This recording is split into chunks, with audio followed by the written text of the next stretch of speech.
السلام علیکم ورحمۃ اللہ وبرکاتہ۔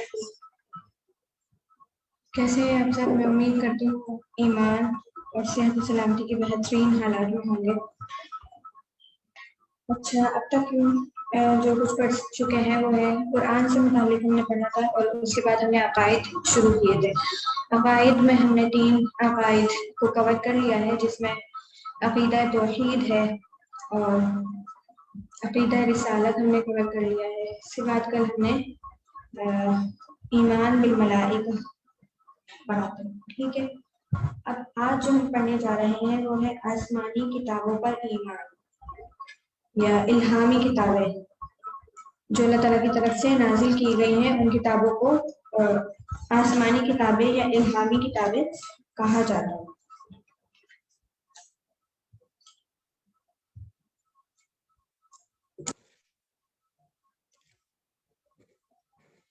ایمان بالکتب، کتاب جو ہے نا وہ کتب کی جمع ہے۔ کتب کتاب کی جمع ہے، کتب کو جمع کا صیغہ ہے، لفظ ہے، اور کتاب جو ہے وہ سنگل ہے، ٹھیک ہے۔ تو بالکتب یہاں پہ لکھا ہے کہ یہاں پہ جمع ساری کتابوں پر ایمان لانا ضروری ہے، آسمانی جتنی بھی کتابیں ہیں ان پر ایمان لانا ضروری ہے، اس لیے یہاں پہ ہم نے بالکتب کا لفظ استعمال کیا ہے۔ تو یہ کیا ہے؟ عقیدہ ہے، عقیدے سے مراد ہم پڑھ رہے ہیں۔ تو اس کا لفظی معنی کیا ہے؟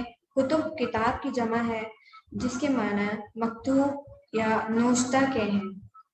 یہاں کتب سے مراد وہ کتابیں ہیں جنہیں اللہ تعالیٰ نے مخلوق کی ہدایت کے لیے رسولوں پر نازل فرمایا، تاکہ ان کے ذریعے وہ دنیا و آخرت کی سعادت سے بہرور ہو سکے۔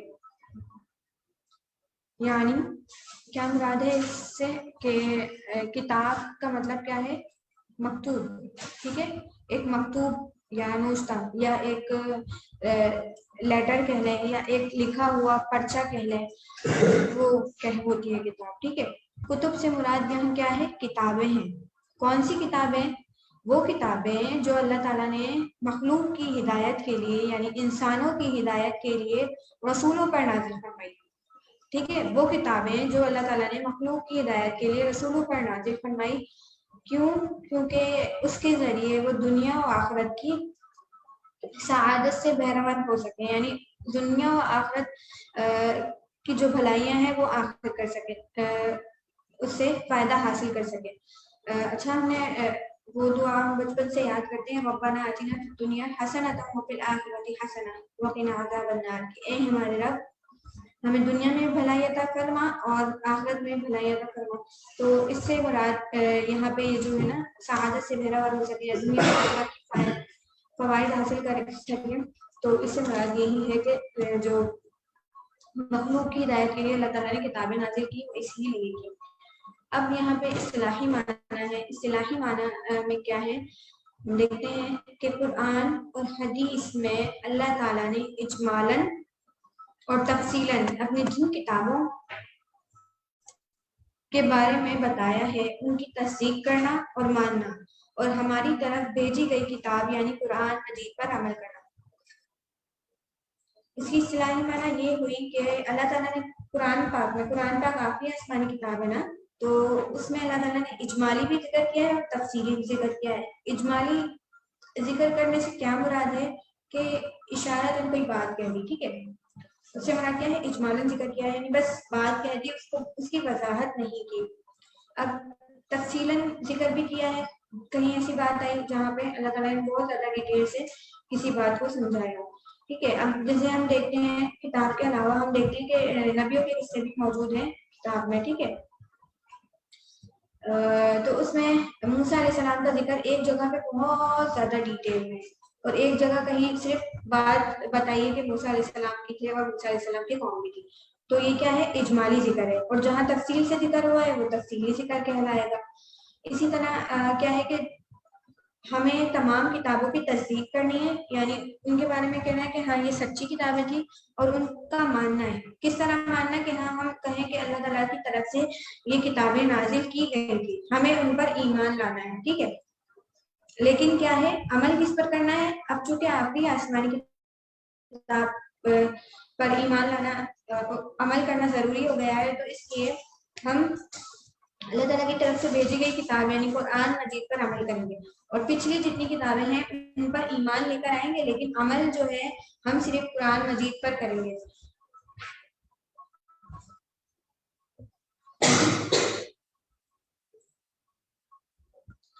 پھر اس کے بعد ہے مفہوم، اس کا مفہوم کس طرح سے ہم دیکھ سکتے ہیں، وہ یہ ہے عقیدہ ایمان بالکتب۔ آسمانی کتابوں پر ایمان بنیادی عقائد اور ایمان کے ارکان میں سے ایک رکن ہے، اور کسی شخص کا ایمان اس وقت تک درست نہ ہوگا جب تک وہ اللہ تعالیٰ کی طرف سے اپنے رسولوں پر نازل کی جانے والی کتابوں پر ایمان نہ لائے، ٹھیک ہے۔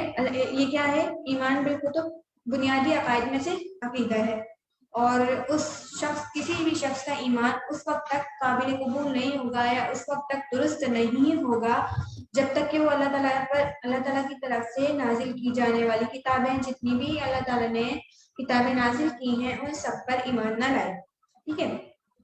اگر کوئی قرآن پر تو ایمان لاتا ہے، لیکن وہ یہ کہتا ہے کہ میں جو ہے پچھلی کتابوں کو نہیں مانتا، تو نعوذ باللہ وہ کیا ہے؟ وہ پھر اسلام سے ہٹ جائے گا، یعنی وہ مسلمان نہیں کہا جائے گا، کیوں؟ کیونکہ قرآن پاک میں بھی جو ہے موجود ہے کہ آسمانی کتاب قرآن نازل ہوا، اس سے پہلے بھی کتابیں موجود تھیں۔ قرآن میں صراحت کے ساتھ یہ ذکر ہے، واضح انداز میں بیان فرمایا ہے کہ ہاں قرآن سے پہلے بھی کتابیں تھیں، تو اس کی وجہ سے کیا ہوگا کہ قرآن کی آیت کا انکار لازم ہو جائے گا اس پر، کہ وہ قرآن کی آیت کا انکار کر رہا ہے، پچھلی کتابوں کا انکار کر کے وہ قرآن کی آیت کا بھی انکار کر رہا ہے، اس لیے وہ کافر کہلائے گا، اور قرآن کی ایک آیت کا بھی انکار کیا ہے؟ کفر کے درجے تک لے جانے والا ہے۔ اس لیے جو ہے تمام پچھلی آسمانی کتابوں پر بھی ایمان لانا ہمارے لیے ضروری ہے۔ اب چونکہ وہ منحرف ہو چکی ہیں، لوگوں نے اس میں تبدیلیاں کر دی تھی، تو اس لیے ہم اس پر عمل نہیں کریں گے، صرف ہمیں قرآن مجید پر عمل کرنا ہے۔ آگے کیا بیان کر رہے ہیں کہ کتابوں سے مراد وہ کتابیں ہیں جنہیں اللہ تعالیٰ نے لوگوں کے لیے رحمت اور ہدایت بنا کر اتارا ہے۔ اب ہم یہاں پہ پڑھ رہے ہیں کہ کتاب کتاب کتاب، کون سی کتاب ہے؟ یہاں پہ خاص ذکر ہوا ہے کہ آسمانی کتابیں جو اللہ تعالیٰ نے بھیجی ہیں رحمت اور ہدایت بنا کر۔ کتابیں تو بہت ساری ہوتی ہیں نا، عام کتابیں بھی ہوتی ہیں، سب پر تو ایمان لانا ہم پر فرض نہیں ہے نا، ہم تو صرف آسمانی کتابوں کو مانیں گے کہ تو جو اللہ تعالیٰ نے بھیجی، چاہے وہ صحائف ہوں، چاہے وہ کتابیں ہوں جن کا ذکر ہمیں ملتا ہے، تو ہم سب اس پر ایمان لے کر آئیں گے، تاکہ ان کے ذریعے وہ دنیا اور آخرت میں سعادت حاصل کر سکیں۔ کتابوں پر ایمان لانا درج ذیل چند امور کو شامل ہے، یعنی کتابوں پر ایمان لانے کے لیے کیا کیا چیزیں پر عمل کرنا پڑے گا؟ وہ یہ کہ اس بات کی تصدیق کرنا اور اقرار کرنا، پہلے تصدیق بھی کرنا اور اقرار بھی کرنا، سچ بتلانا اس کو، اور پھر اقرار کرنا کہ ہاں میں جو ہے یقین رکھتا ہوں اس بات پر یا رکھتی ہوں، تو اور اقرار کرنا کہ تمام کتب اللہ تعالیٰ کی طرف سے واضح حق اور روشن ہدایت کے ساتھ اپنے رسولوں پر نازل کی گئی ہیں، ٹھیک ہے۔ پہلی بات تو یہ ہو گئی، اور آگے کیا ہے؟ کنٹینیو ہو رہی ہے یہ پہلی بات، اور یہ اللہ ہی کا کلام ہے اور اللہ تعالیٰ کے سوا کسی اور کا کلام نہیں ہے۔ اللہ تعالیٰ نے جیسے چاہا اور جس طرح ارادہ کیا ان کے ذریعے حقیقتاً کلام کیا۔ اور یہ کہ یہ برحق اور سچی کتابیں ہیں اور ان میں لوگوں کے لیے ہدایت، روشنی اور کفایت یعنی بے نیازی ہے، جن کی طرف یہ نازل کی گئی ہے۔ ٹھیک ہے، اس میں کیا بات بیان ہو رہی ہے؟ پہلے امر میں یہ شامل ہے کہ ہمیں جو ہے کتابوں کی تصدیق کرنی ہے اور ان پر اقرار بھی کرنا ہے کہ اللہ تعالیٰ کی آسمانی کتابیں ہیں اور ہم سچ مانتے ہیں ان کتابوں کو، اور یہ جو ہے اللہ تعالیٰ کی طرف سے نازل کیا گیا ہے، یہ کلام واضح بھی ہے اور روشن ہدایات اس میں موجود ہیں۔ اور یہ ہدایات جو ہے کس پر نازل کی گئی؟ رسولوں پر نازل کی گئی جنہوں نے ہم تک سچ سچ پہنچائی، اور یہ کتابیں سچی ہیں، اس میں لوگوں کے لیے ہدایات موجود ہیں۔ اور اللہ تعالیٰ نے جیسے چاہا، جس طرح سے چاہا، جس کے ذریعے چاہا، جس پر چاہا اس سے کلام کیا۔ ٹھیک ہے، یہ ہم پر ایمان لانا ضروری ہے۔ دوسرا کیا ہے پوائنٹ؟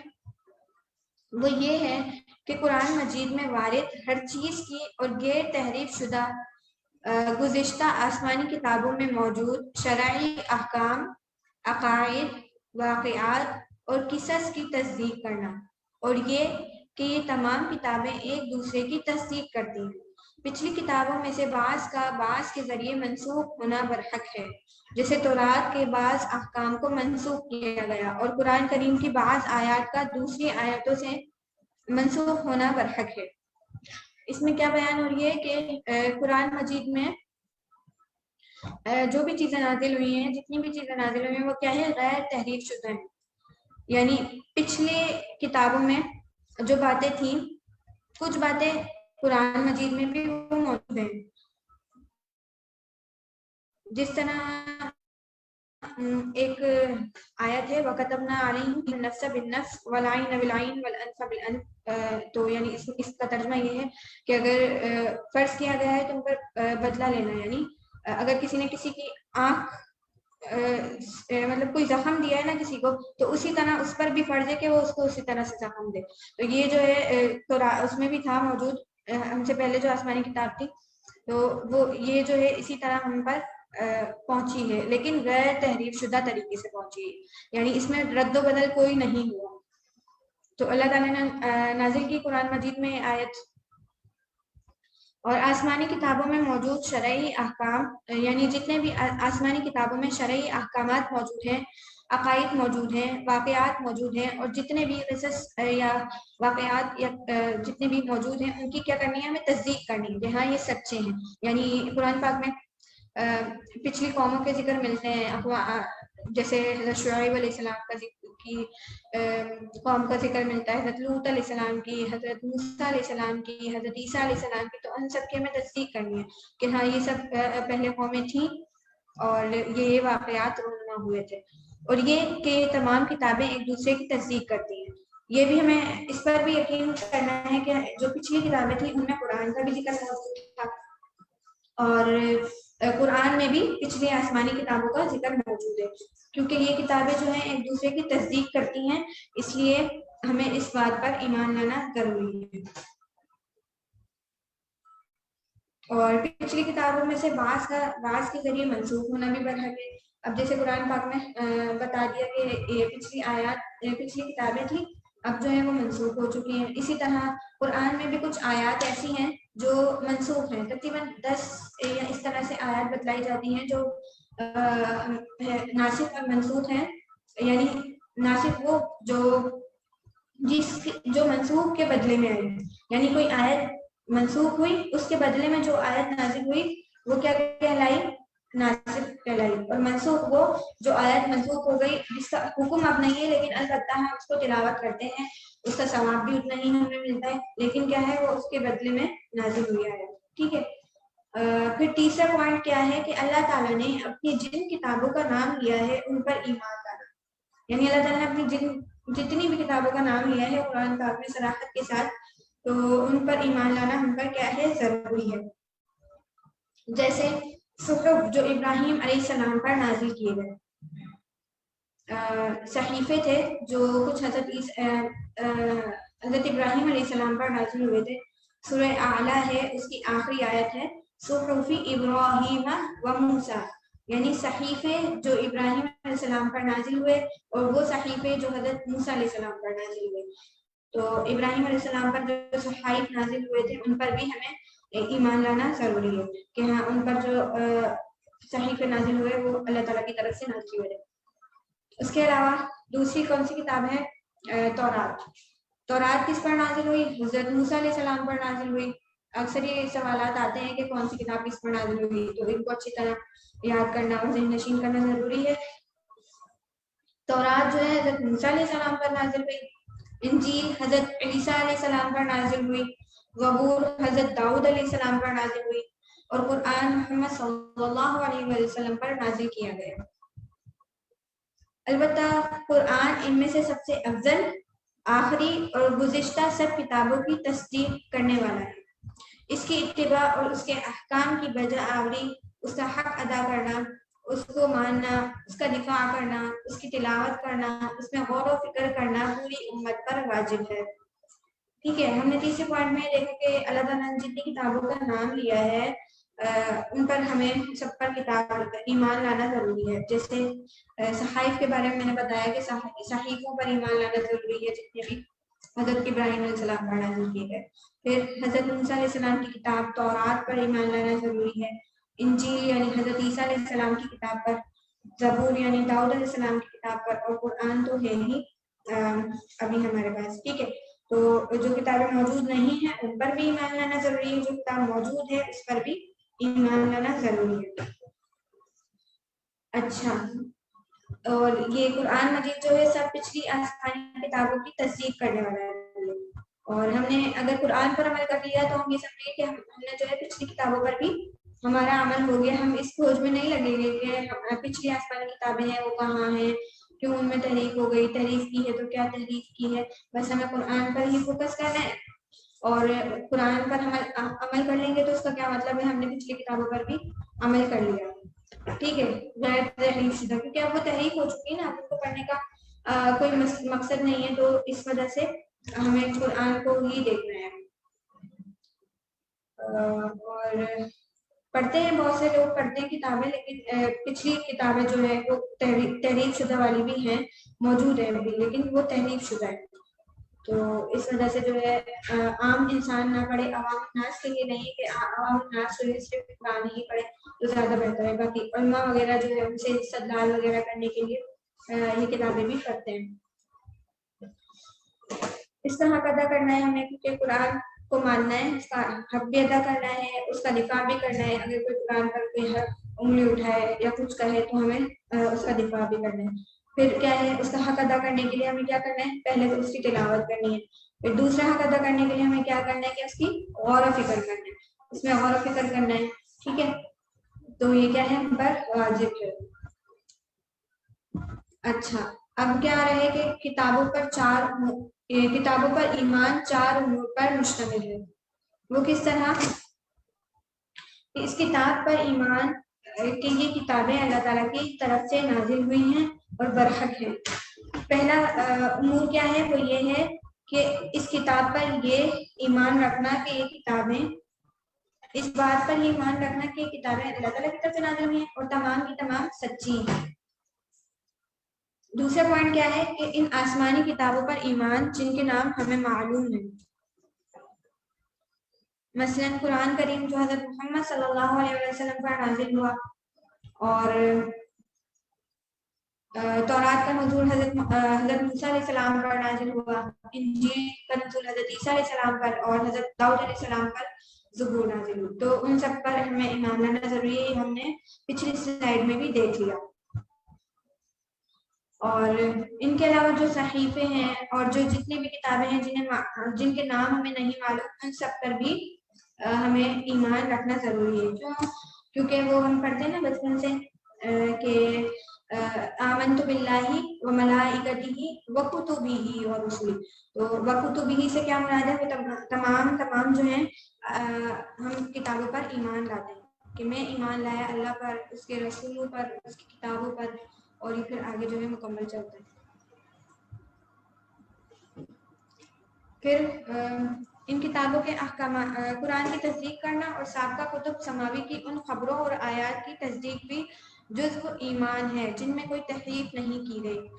ٹھیک ہے، اس میں یہ بات بیان کی جا رہی ہے کہ جن پچھلی آسمانی کتابیں ہیں، جو پچھلی آسمانی کتابیں ہیں ان میں جو ہمیں خبریں بتائی گئی ہیں یا تصدیق کی گئی ہے کسی بات کی، تو وہ بھی کیا ہے؟ ایمان میں سے، جن میں کوئی تحریف نہیں کی گئی، یعنی جو باتیں تحریف شدہ نہیں ہے. جیسے میں نے بتایا کہ ایک آیت تو یہ ہے جو تورات میں اٹ از نازل تھی، یعنی وَكَتَبْنَا عَلَيْهِمْ فِيهَا أَنَّ النَّفْسَ بِالنَّفْسِ وَالْعَيْنَ بِالْعَيْنِ وَالْأَنْفَ بِالْأَنْفِ وَالْأُذُنَ بِالْأُذُنِ وَالسِّنَّ بِالسِّنِّ وَالْجُرُوحَ قِصَاصٌ فَمَنْ تَصَدَّقَ بِهِ فَهُوَ كَفَّارَةٌ لَهُ وَمَنْ لَمْ يَحْكُمْ بِمَا أَنزَلَ اللَّهُ فَأُولَٰئِكَ هُمُ الْكَافِرُونَ. ٹھیک ہے، یہ آیت تھی ایک، یہاں پہ لکھی ہوئی نہیں ہے لیکن یہ میں اپنے پاس سے ہی بتا رہی ہوں. تو یہ آیت جو ہے تورات میں نازل، تورات میں تھی، انجیل میں بھی تھی.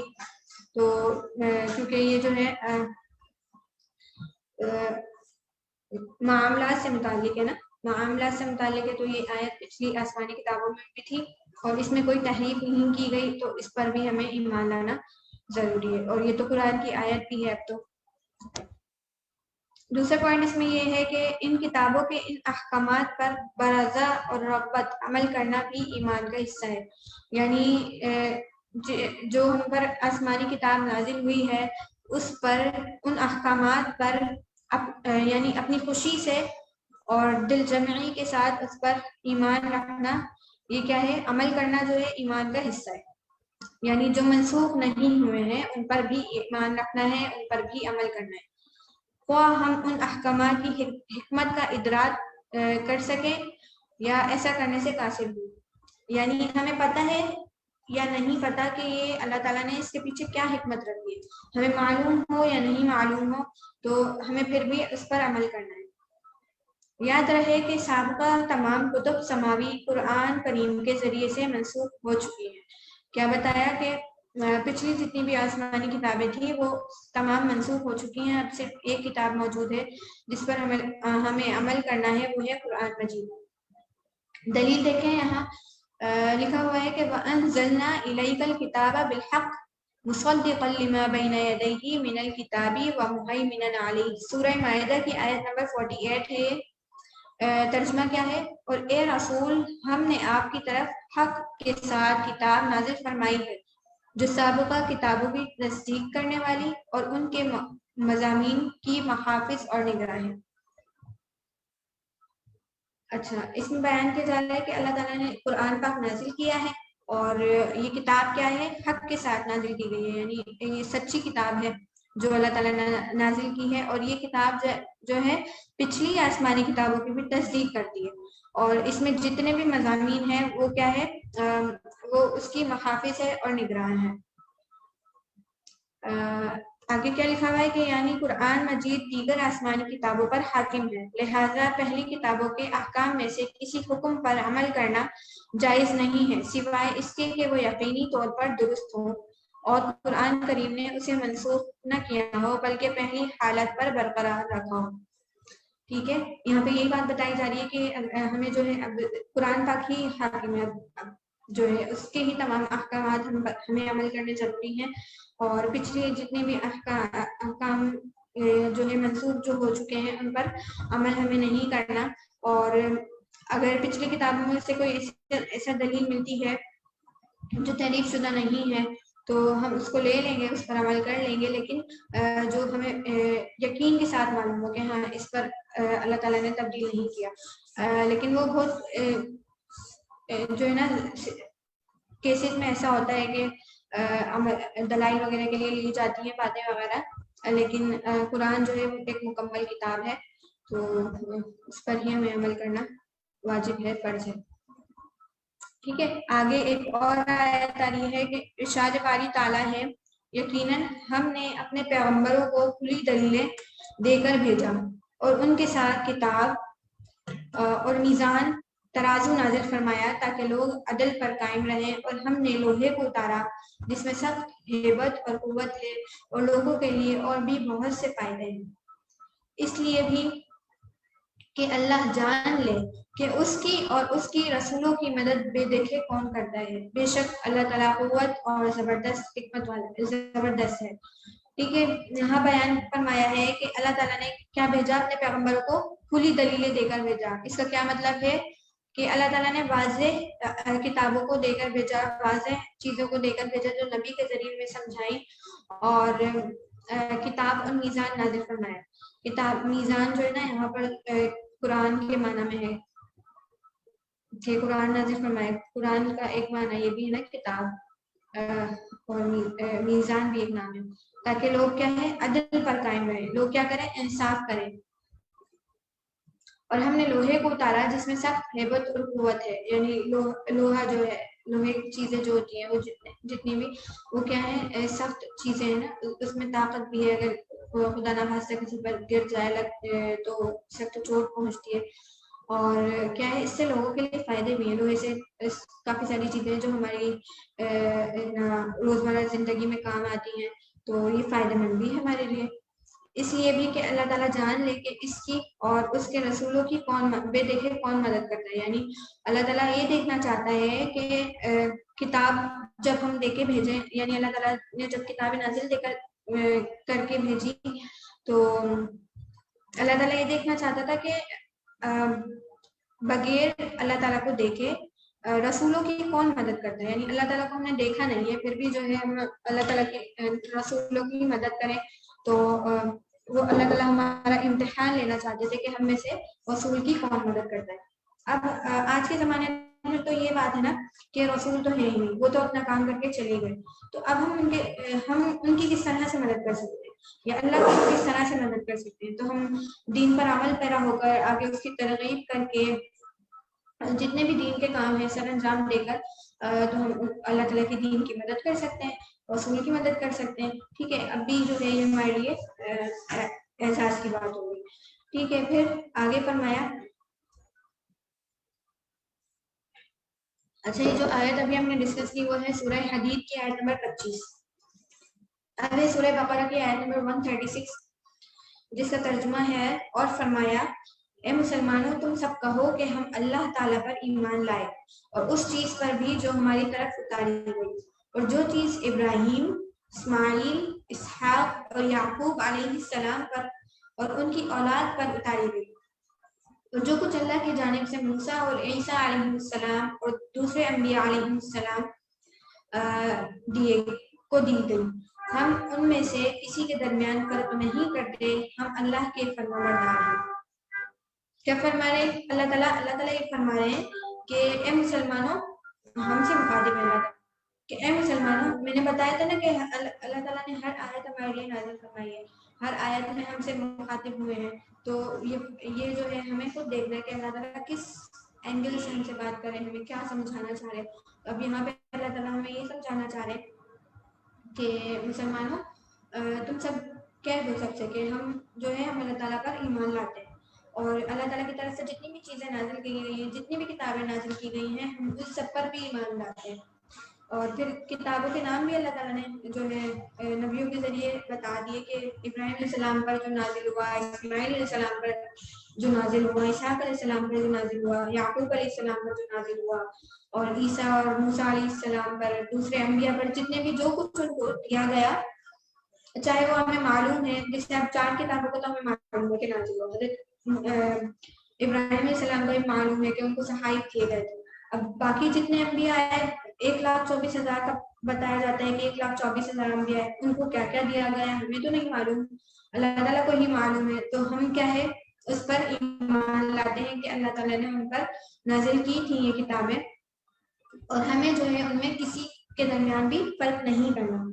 ٹھیک ہے، ہمیں جو ہے ایمان لانا ہے ان پر کیوں؟ کیونکہ ہم جو ہے اللہ تعالیٰ کے فرمانبردار ہیں. اللہ تعالیٰ نے کہہ دیا کہ سب پر ایمان رکھو، تو ہمیں سب پر ایمان رکھنا ہے. یہ تھا مکمل آیت کا ترجمہ. اب اگلی آیت جو ہے وہ ہے سورہ شورا کی آیت پر 15 ہے. اس میں اللہ تعالیٰ فرما رہے ہیں اور کہہ دیجئے کہ اللہ تعالیٰ نے جتنی کتابیں نازل فرمائی ہیں میرا ان پر ایمان ہے. کتنی مطلب صاف وضاحت کے ساتھ بیان کیا جا رہا ہے کہ اللہ تعالیٰ حکم فرما رہے ہیں کہ آپ فرما دیجئے یا آپ کہہ دیجئے کہ اللہ تعالیٰ نے جتنی بھی کتابیں نازل فرمائی ہے نا ان سب پر میرا ایمان ہے، میں ان سب پر ایمان رکھتا ہوں. اب یہاں پہ جو ہے اللہ تعالیٰ کی نازل کردہ کتابیں ہیں جن کا ذکر قرآن مجید میں ہے، جیسے صحف ابراہیم و موسیٰ